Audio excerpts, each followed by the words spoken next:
This channel does not promote any violent, harmful, or illegal activities. All content provided by this channel is meant for an educational purpose only. তারা তো গরিব মানুষ এতদিন ধরে অনশন করছে। ওই একবার বাংলার মুখ্যমন্ত্রীকে আসতে দেখেছেন তাদের যে পাশে সমবেদনা জানাতে, কি বাংলার বিজেপি নেতাকে দেখেছেন তাদের পাশে সমবেদনা জানাতে? কেউ আসছেন না।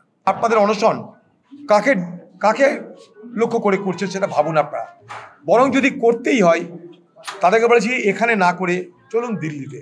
গরিব মানুষ এতদিন ধরে অনশন করছে।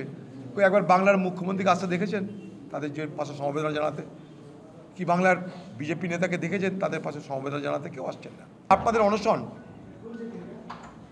কাকে কাকে লক্ষ্য করে করছে সেটা ভাবুন আপনারা। বরং যদি করতেই হয় তাদেরকে বলেছি এখানে না করে চলুন দিল্লিতে। ডিসেম্বর মাসে অধিবেশন বসছে, শীতকালীন অধিবেশন 5 ডিসেম্বর থেকে।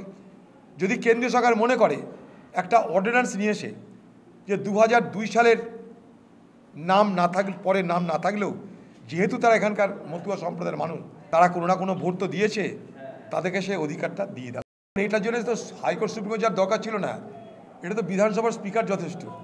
এখানকার বিধানসভার স্পিকার কোন দলে সেটা আমাদের জানা নাই, সমস্যাটা এই জায়গাটায়। বিধানসভার স্পিকারের হাতে সব ক্ষমতা।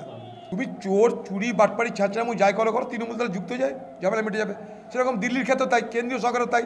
ওখানে গেলেই সব আপনার মেশিনে সাফ হয়ে যাবে, ওয়াশিং মেশিনে।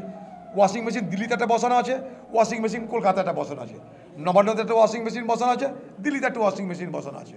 যে যাই করো, হয় কেন্দ্রের দলে নয় রাজ্যের দলে যোগদান করো, ওয়াশিং মেশিন চালু হয়ে যাবে।